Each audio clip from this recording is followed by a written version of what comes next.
والله شوف العمارة، شوف أريد واحد يقول هاي مو حلوة. شوفها طبعا هذا كافيه، كافيه مثل قهوة مش يسموه، أنا أسميه قهوة أو يعني.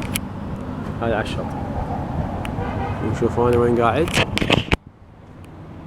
ما حد قاعد يصور يسوي من هالشكل من هالشكل. شوف المنظر هذا،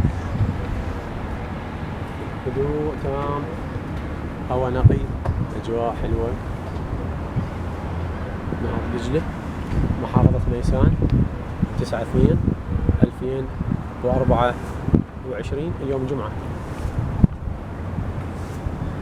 هذا الفيديو أهدي إلى فريق صقور ذيقار، هم اليوم اتجهوا إلى بغداد. يعني فرصة هاي العطلة مال نص السنة، بعضهم عندهم امتحانات ومدارس وقسم التزمين بعمل، يعني فرصة كانت عندهم اليوم يروحون 3 أيام راحوا بغداد، وأنا اتجهت إلى ميسان الحبيب. بس ما شفت الصورة حلوة للدرجة، بس أنا ماكو أحد وياي يصورني فجاي أصور روحي بطريقة محترفة، لا بأس بيه، تكفي بالغرض، يكفي هذا الهدوء.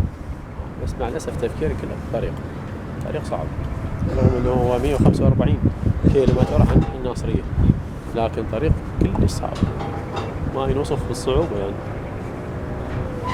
الله أبقى وياي.